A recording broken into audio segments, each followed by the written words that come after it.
And thank you, Deputy Speaker. And it's always interesting to come after the member for Barker. And for all that faux outrage, the member for Barker is going to be sitting here voting for these tax cuts when it comes on through, just like all other members opposite, because the truth is they know this plan was not fair. It did not do what it was intended to do. And this Labor plan for stage 3 tax cuts is now going to be delivering tax cut to every single Australian taxpayer. No one misses out. We're not backing winners and losers here. It is a fair and equitable distribution of people's tax dollars to help them with extreme cost of living pressures that many people find themselves in today. So I rise to speak in support of the Albanese Labor government's cost of living tax cuts. Tax time, I'm pleased to say, it's fast approaching, and I am delighted that on July 1 this year, the Albanese Labor government will be delivering a tax cut for every single Australian taxpayer. That is 13.6 million people. And not only that, 84% of Australian taxpayers will get a bigger tax cut as a result of the government's proposal now.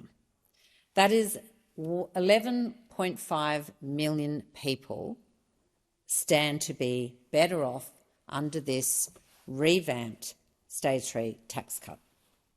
An average income earner is set to benefit by $29 a week, which is more than double what they would have got under the old Morrison Stage 3 policy. The Labor government understands that people are doing it tough right now, and I've heard firsthand from my constituents that they are struggling to make ends meet.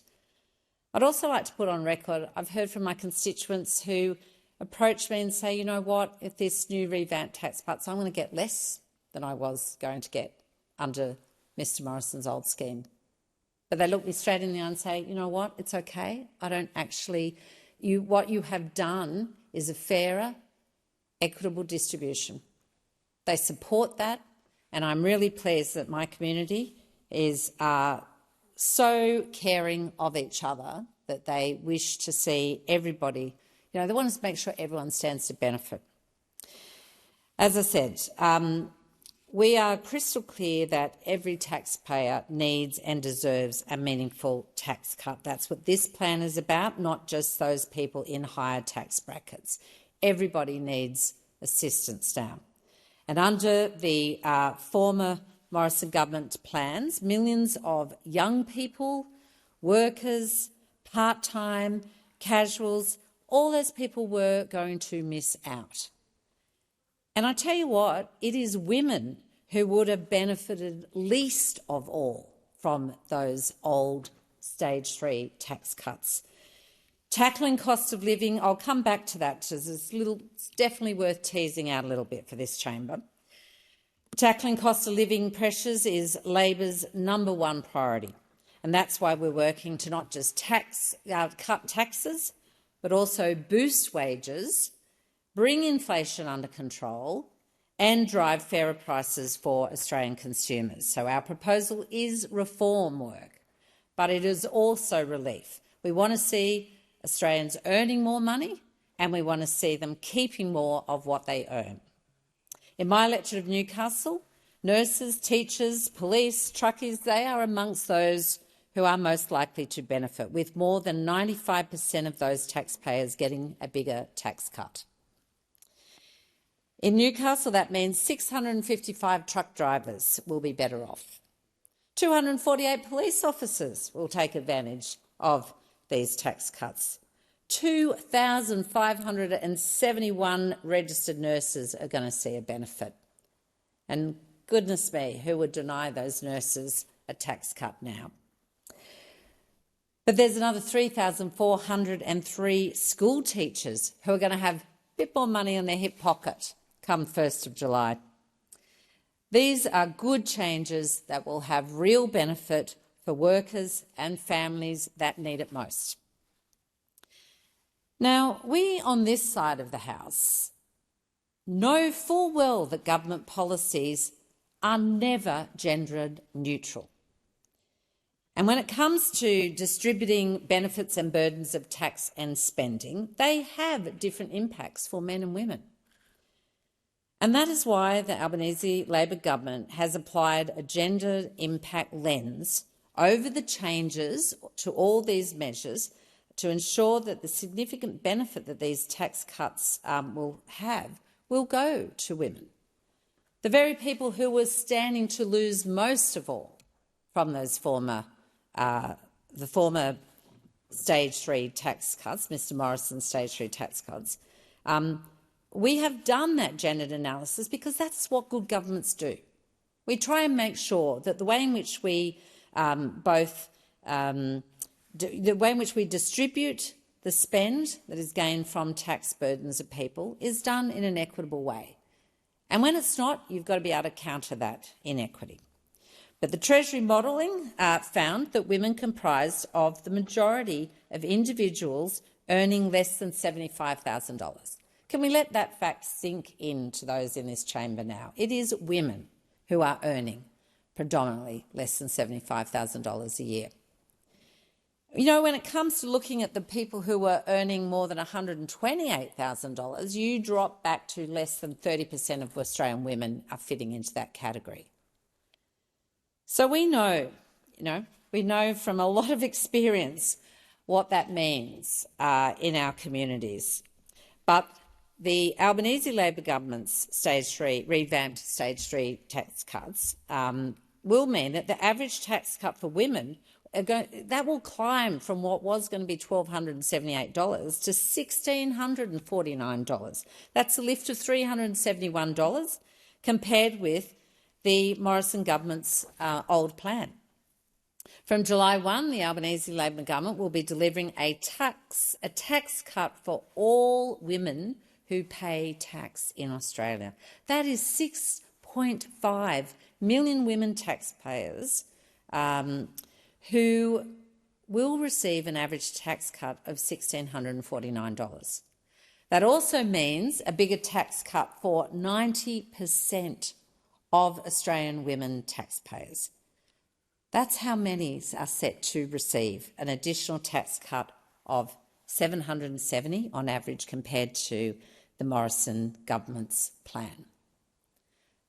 So I know that when members opposite go back to their constituencies, I mean, it's little wonder that they will come and vote for this at the end of the day because, you know, imagine going back and looking at all the women in your electorates and saying, you know what, you're not worth a tax cut. We don't believe that you deserve recompense now to get a share of the relief that is being provided to workers and households. Gender-responsive budgeting, of course, was a practice that was pioneered by the very first Labor woman to serve in a cabinet, Susan Ryan, and she did so when the Hawke government handed down its 1984-85 budget. That was the application of the gendered responsive budgeting process. We led the world in gender-responsive budgeting.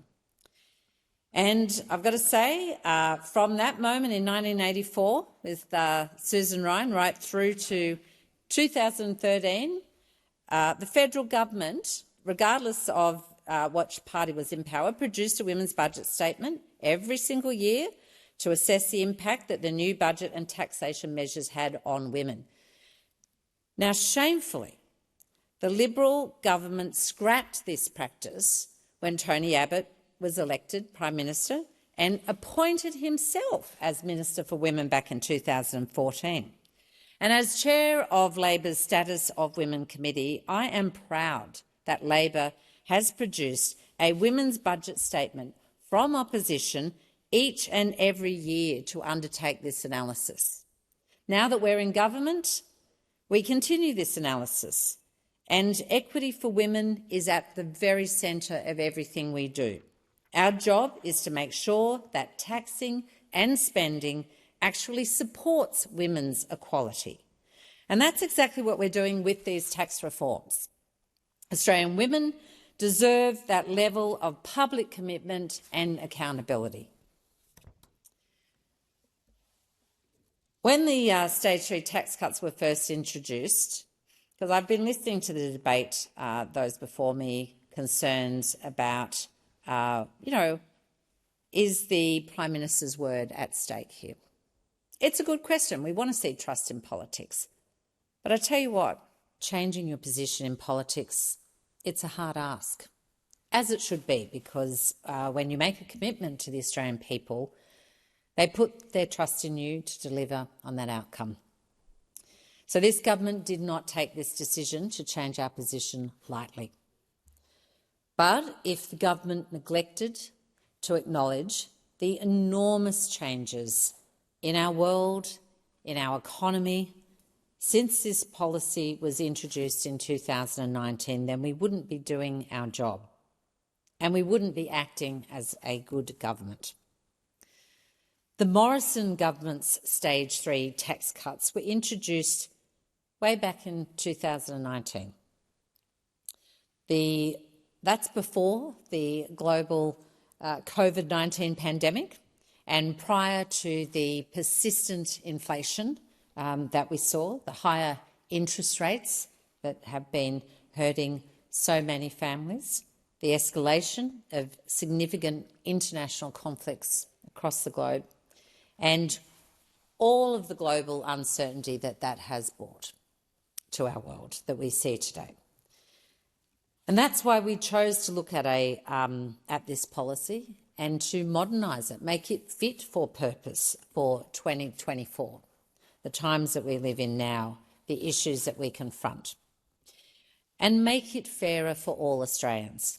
That was Labor's ambition for this nation, to find tax reform that would be fair for all. We should always strive to do better, to over-deliver, to listen and respond to the needs and the asks of Australians. And that's what we have done with these tax cuts. We're being absolutely transparent with this because that's what Australians expect and deserve. The Prime Minister of Australia fronted the National Press Club at the very first opportunity to explain our change of position.